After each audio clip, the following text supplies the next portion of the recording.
Vice chairman साहब, कोई भाषण की शक्ल में नहीं है। एक शोक संतप्त गणतंत्र के एक अदना नागरिक समझिए या एक जनप्रतिनिधि समझिए, उसकी ओर से कुछ बातें कही जा रही हैं और सबसे पहले माफीनामा उन तमाम लोगों को जिनकी मौत को भी हम एक्नॉलेज नहीं कर रहे हैं, जो हम जान ही रहे हैं कि वो मारे गए। तो ये माफीनामा सर सिर्फ मेरा नहीं है। मैं इसलिए ये बात कह रहा हूं कि मई के महीने में मैंने 6 आर्टिकल लिखे। संसद चल नहीं रही थी, कहां अपनी शिकायत ले जाते, किससे कहते। मुझे भाजपा के मित्रों ने, कई साथियों ने कॉल किया, बधाई दी। मैं उनका भी एहतराम करता हूं और कहता हूं कि ये भरोसा इस सदन का है कि हम सबको एक साझा माफीनामा उन लोगों के नाम भेजना चाहिए जिनकी लाशें गंगा में तैर रही थी। किसी ने कह दिया ये, किसी ने कह दिया वो। सर दूसरी चीज, मैंने कल सेक्रेटरी जनरल साहब से ही बात करने की कोशिश की, बाकी जगह भी। किसी 2 सत्र के बीच में सर 50 लोगों की ऑबिचुअरी आज तक कभी नहीं हुई संसदीय इतिहास में। राजीव सातव की उम्र थी जाने की इस दुनिया से। रघुनाथ महापात्रा जब मिलते थे गले लगाते थे, बोलते थे जय जगन्नाथ। अचानक वो नहीं है। ये पीड़ा व्यक्तिगत है, आंकड़ा मैं नहीं कहना चाहता हूं, मेरा आंकड़ा, तुम्हारा आंकड़ा, अपनी पीड़ा में आंकड़ा ढूंढिए। एक व्यक्ति नहीं है इस देश में, इस सदन में, सदन के बाहर, उस सदन में जो ये कहे कि उसने किसी जानने वाले को ना खोया हो। सर पीड़ा कह सकता हूं। ऑक्सीजन के लिए लोग फोन करते थे, हम अरेंज नहीं कर पाते थे। लोग समझते हैं सांसद है, ऑक्सीजन पिछा देगा। 100 फोन में पूरे दिन में शाम को बैठ के देखते थे, सक्सेस रेट 2, सक्सेस रेट 3। हमको कौन सा आंकड़ा कोई बताएगा साहब? हमको नहीं, किसी आंकड़े की बात नहीं करनी है। हमें देखना है कि जो लोग गए वो जिंदा दस्तावेज छोड़ के गए हैं हमारे फेलियर का। मैं आपकी बात नहीं कर रहा साहब। आप कहिएगा 70 साल में कुछ नहीं हुआ, मैं उसमें जाना ही नहीं चाहता। ये कलेक्टिव फेलियर है 47 से लेकर अब तक की सारी सरकारों का। क्या बना दिया हमने? मुझे पता नहीं था कि अस्पताल और ऑक्सीजन का क्या रिश्ता होता है सर। ईमानदारी से कहता हूं, मैं मेडिकल बैकग्राउंड से नहीं आता हूं। सुबह से लोगों को दिखता था ऑक्सीजन ऑक्सीजन, रेमडेसिविर। मैं तो दवाइयों के नाम तक शुरू में सर प्रोनाउंसिएशन चेक किए कि कैसे उच्चारण करूंगा। ये हालत, और तब हम आंकड़ों की बात कर रहे हैं, तब हम ये बात कर रहे हैं थैंक यू फलाना साहब, चिलाना साहब। सर मैं यहां से निकलता हूं, बहुत बड़ा विज्ञापन लगा हुआ है, मुफ्त वैक्सीन, मुफ्त राशन, मुफ्त इलाज। सर एक मिनट, मैंने किसी, नहीं please I don't want my time. मैं किसी दल की ओर से आज नहीं बोल रहा हूं। मैं दावे के साथ कहता हूं, मैं लाखों लोगों की ओर से बोल रहा हूं जो यहां बोलना चाहते हैं।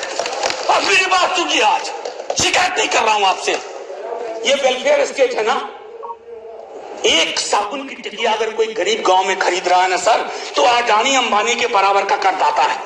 आप उसको कह रहे हो मुफ्त वैक्सीन, मुफ्त इलाज, मुफ्त राशन। नहीं साहब, कुछ मुफ्त नहीं है, उसका स्टेट है, इस वेलफेयर स्टेट का कमिटमेंट है। उसको आप डिनाइग्रेट मत करिए, डेमोनाइज मत करिए, उसे बौना मत बनाइए। ये आग्रह है मेरा। सर मैं इससे पहले की कुछ और बातें कहूं, मेरे पास अभी वक्त है। सर इस कोरोना को मैं भी मानता हूं, मेरे पूर्व के वक्ता कुछ कह रहे थे, ये चैलेंज है हमारे लिए सर। बहुत बड़ी बड़ी बातें नए नए कानून की हो रही है। राइट टू हेल्थ की बात क्यों नहीं करते हम लोग? राइट टू हेल्थ, स्वास्थ्य का अधिकार, उसमें कोई किंतु परंतु लेकिन परंतु नहीं, सीधे तौर पे स्वास्थ्य का अधिकार constitutionally guaranteed. Right to life के साथ लिंक करिए। किसी अस्पताल की मजाल नहीं होगी कि वो उस खिलवाड़ कर पाए राइट टू लाइफ का। करना नहीं चाहते। राइट टू वर्क, उस पर काम करिए। पॉपुलेशन को लेकर के बहुत बातें हो रही हैं साहब, डेमोग्राफी को, डेमोग्राफर्स को छोड़ दीजिए, बड़ा संश्लिष्ट विज्ञान है, लेकिन ये हम कर सकते हैं इस सदन और उस सदन में। Right to life, right to work पर लेजिस्लेशन लाइए, ताकि कोई आपदा आए। अभी तो हमारे लीडर ऑफ हाउस नहीं है, नए नए बने हैं। उनसे मैं कहता, जब वो रेल मंत्री थे, हॉस्पिटैलिटी सेक्टर के लोगों को निकाल दिया गया इसी कोरोना काल में। मैंने लगातार आवाज उठाई, कोई सुनने वाला नहीं है सर, कोई नहीं सुन रहा।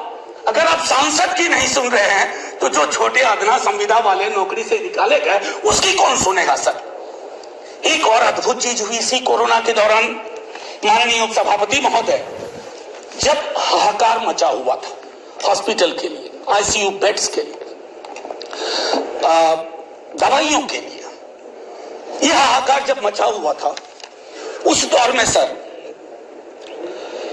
कई चीजें हुई, जिसमें से एक जो महत्वपूर्ण चीज मैं जिसका जिक्र करूंगा, उस हाहाकार में सरकारें, मैं सिर्फ केंद्र को नहीं कह रहा हूं, कई राज्य सरकारें भी नदारत थी। वो 1.5 महीना कैसे बिताया है इस मुल्क ने। हमारे सदन के कोई लोग बड़ी मुश्किल से बच के आए, मैं नाम नहीं लूंगा। पूरे देश ने वो वक्त कैसे बिताया है, नाइटमेयर की तरह लगता है सर, डरावना लगता है। एक मेरा स्टूडेंट पढ़ा है, वह 37 साल का, हॉस्पिटल का बेड जब तक मैंने अरेंज किया वो दुनिया छोड़ के जा चुका था। मैं इसलिए बार बार इसको किए, इसलिए ये कह रहा हूं कि इसमें व्यक्तिगत पीड़ा को ढूंढिए, तब हम इसका निदान ढूंढ पाएंगे। मेरी नाव तुम्हारी नाव, मेरा काल तुम्हारा काल, ये तो बहुत कुछ हुआ, इस भौकाल से आपको कुछ हासिल नहीं होगा। सर बस 1 मिनट और लूंगा, जो मैं कहना चाह रहा था। सर एक खत मैंने मृतात्माओं के नाम लिखा था, कुछ कर नहीं पा रहा था, बेबसी में एक खत लिखा जो लोग इस दुनिया से चले गए। उसमें कुछ मैंने सलाह दी थी सर सरकार से, और ये जो उस बीच में कहा गया कि सरकारें फेल नहीं की, सिस्टम फेल कर गया। अरे साहब, ये सिस्टम कौन क्या है? बचपन से सुनते थे कि सिस्टम के पीछे व्यक्ति होता है, सिस्टम के पीछे एक संरचना होती है। अगर वो सिस्टम फेल किया है, चाहे दिल्ली में या किसी गांव की गलियों में, तो वहां की सरकारें फेल की। सिस्टम का नाम इसे मत दीजिए, क्योंकि यही वो सिस्टम बनाते हैं। धन्यवाद। और आप बस आखिरी टिप्पणी करने दीजिए। प्रोफेसर धन्यवाद, आपको ज्यादा टाइम दे चुका मैंने। सर बस 10 सेकेंड लूंगा। आज जय हिंद बोलने में भी वो खुलूस नहीं आ रहा है जो आम दिनों में हुआ करता है। मैं सिर्फ इतना आपसे आपके माध्यम से कहना चाहता हूं, मैंने एक शिकायत नहीं की सर, किसी से नहीं। किससे शिकायत करेंगे? आहत हूं, जगाना चाहता हूं स्वयं को भी, आपको भी, क्योंकि अगर गंगा में तैरती लाशें, सर जिंदगी में डिग्निटी चाहिए, मौत में उससे बड़ी डिग्निटी चाहिए। हमने अनडिग्निफाइड डेथ को विटनेस किया है, और अगर हमने इसको दुरुस्त नहीं किया सर, आने वाली सदियां माफ नहीं करेगी। आप बड़े बड़े इश्तहार छपवाओ, अखबारों के 4 पन्ने रंग दो, फलाना थैंक यू सर, इतिहास को थैंक यू कहने का मौका मिलना चाहिए। धन्यवाद। जय हिंद साहब। अगर मेरी बात से फिर भी किसी को कष्ट पहुंचाओ, मैं उन्हीं लाखों लोगों की धन्यवाद डेड बॉडी के बिहाफ पे आपसे माफी मांगता हूं। जय हिंद।